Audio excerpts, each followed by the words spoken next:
একটি দেশ, রহস্যময়, শক্তিশালী। 1400 বছর আগেই নবীজি সাল্লাল্লাহু আলাইহি ওয়াসাল্লাম এই দেশের কথা বলে গেছেন। আজ পৃথিবীর পরাশক্তিগুলো এই দেশকে নিয়ে উদ্বিগ্ন, কিন্তু আসল রহস্য অন্য জায়গায়। তারা ভয় পাচ্ছে, কিন্তু কেন? ইরানে আসলে কি আছে? আজ সেই রহস্য খুলব। আসল রহস্য এই কিতাবে। নবীজি সাল্লাল্লাহু আলাইহি সাল্লাম ইরান সম্পর্কে যা বলেছেন, আজ তা সত্য হচ্ছে। উস্তাদ, নবীজি কি সত্যিই ইরানের কথা বলেছেন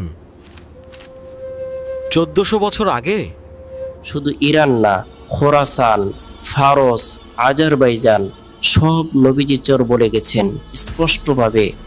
ইরান শুধু একটি দেশ না, পারস্য সাম্রাজ্যের উত্তরসূরি, হাজার বছরের গৌরবময় ইতিহাস। এই ভূমি থেকেই উঠে আসবে সেই বাহিনী যাদের কথা নবীজি সাল্লাল্লাহু আলাইহি ওয়াসাল্লাম বলে গেছেন।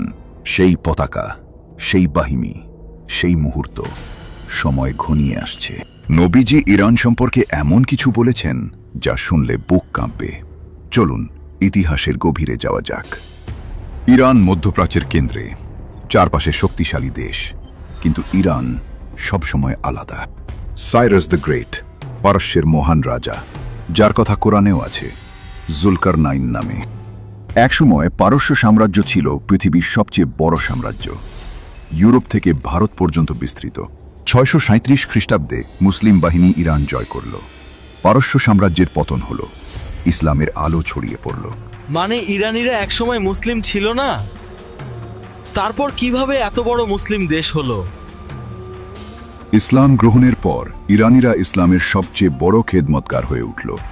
মুহাম্মদ আল বুখারী, আল তিরমিজি, আবু দাউদ আল সিজিস্তানি, এরা সবাই খোরাসান অঞ্চলের সন্তান। এই সেই ভূমি যেখান থেকে ইসলামের সবচেয়ে বড় আলেমরা এসেছেন। এই ভূমি সম্পর্কে নবীজি কি বলেছেন এখনই বলছি। 1400 বছর আগে মদিনায় নবীজি সাল্লাল্লাহু আলাইহি ওয়াসাল্লাম সাহাবীদের সামনে একটি ভবিষ্যৎবাণী করলেন। সাহাবীরা চুপ, মনোযোগ দিয়ে শুনছেন। নবীজি সাল্লাল্লাহু আলাইহি ওয়াসাল্লাম বললেন, পারস্যের মানুষদের সম্পর্কে। সহিহ বুখারীতে আছে, নবীজি সাল্লাল্লাহু আলাইহি ওয়াসাল্লাম বললেন, ঈমান যদি সুরাইয়া নক্ষত্রেও থাকে, ফার্সিরা সেখান থেকেও নিয়ে আসবে। সুরাইয়া নক্ষত্র আকাশের সবচেয়ে উজ্জ্বল নক্ষত্রপুঞ্জ।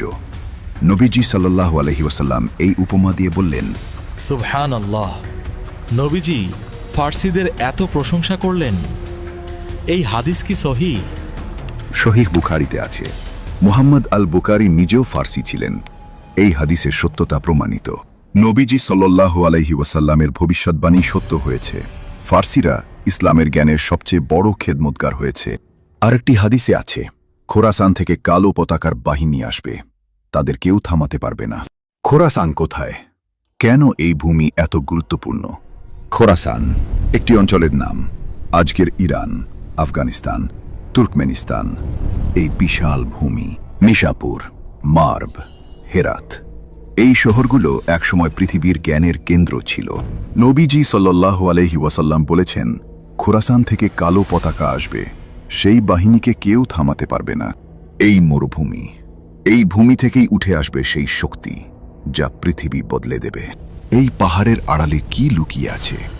নবীজি সাল্লাল্লাহু আলাইহি ওয়াসাল্লাম জানতেন, আজ আমরাও জানব। ইমাম বুখারী, ইমাম তিরমিজি, ইমাম আবু দাউদ সবাই এই খোরাসান অঞ্চলের সন্তান।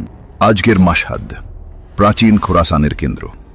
প্রতি বছর কোটি মানুষ এখানে আসে। এই ভূমি থেকেই আসবে সেই কালো পতাকার বাহিনী। এখন বলবো সেই বাহিনীর কথা। দিগন্তে ধুলো উঠছে, কালো পতাকা দেখা যাচ্ছে। এরা আসছে, থামানো যাবে না। হাদিসে আছে, এই বাহিনীকে কেউ থামাতে পারবে না, পূর্ব থেকে পশ্চিম পর্যন্ত এগিয়ে যাবে। এই পতাকার কথা নবীজি সাল্লাল্লাহু আলাইহি ওয়াসাল্লাম বলে গেছেন। এই পতাকা দেখলে বুঝবে সেই সময় এসে গেছে। এরা দুনিয়ার জন্য আসবে না, এরা আসবে আল্লাহর পথে। মৃত্যুকে ভয় পাবে না। এই বাহিনী ইমাম মাহদীর সাথে যোগ দেবে, একসাথে পৃথিবীর ইতিহাস বদলে দেবে। আকাশ ঢেকে যাবে কালো পতাকায়, পৃথিবী কাঁপবে। সেই দিন ঘনিয়ে আসছে। নবীজি সাল্লাল্লাহু আলাইহি ওয়াসাল্লাম বলেছেন, যে এই বাহিনীকে সাহায্য করবে, আল্লাহ তাকে সাহায্য করবেন। যে বাধা দেবে, সে ধ্বংস হবে। বিজয় আসবেই, কারণ এটা আল্লাহর ওয়াদা। রাসূল সাল্লাল্লাহু আলাইহি ওয়াসাল্লামের ভবিষ্যৎবাণী কখনো মিথ্যা হয় না। এখন বলবো আধুনিক ইরানের সাথে এই হাদিসের মিল কোথায়। যা দেখলে তুমি চমকে যাবে। আধুনিক ইরান। খোরাসানের বড় অংশ এখন ইরানের মধ্যে। হাদিসের সাথে মিল অবাক করার মতো। মধ্যপ্রাচ্যে ইরানের সামরিক শক্তি আজ সবচেয়ে বেশি। কেউ সহজে চ্যালেঞ্জ করতে পারছে না। পারমাণবিক শক্তি। পৃথিবীর পরাশক্তিগুলো ভয়ে আছে, কিন্তু ইরান থামছে না।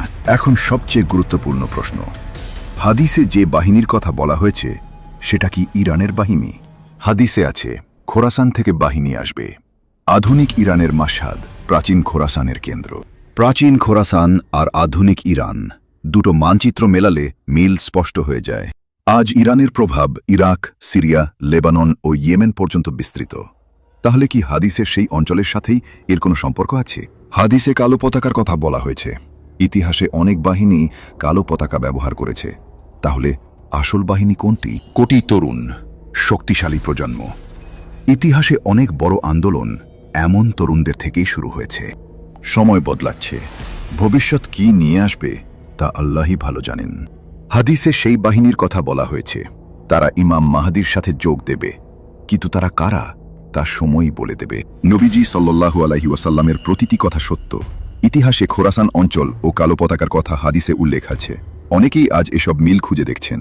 হাদিসে এমন একটি বাহিনীর কথাও বলা হয়েছে যারা শেষ সময়ে গুরুত্বপূর্ণ ভূমিকা পালন করবে। কিন্তু এখানেই শেষ নয়। শেষ জামানার অনেক ঘটনা এখনো বাকি, অনেক ভবিষ্যৎবাণী এখনো পূরণ হওয়া বাকি। কিন্তু এই সব ঘটনার আগেই আসবে পৃথিবীর সবচেয়ে বড় পরীক্ষা, সবচেয়ে বড় ফিতনা, দাজ্জাল। আদম আলাইহিস সালাম থেকে কিয়ামত পর্যন্ত মানুষের জন্য সবচেয়ে বড় ফিতনা। দাজ্জাল কোথা থেকে আসবে, মানুষ তাকে কিভাবে চিনবে, আর তার ফিতনা থেকে বাঁচার উপায় কি জানব পরবর্তী ভিডিওতে। জাযাকাল্লাহু খায়র।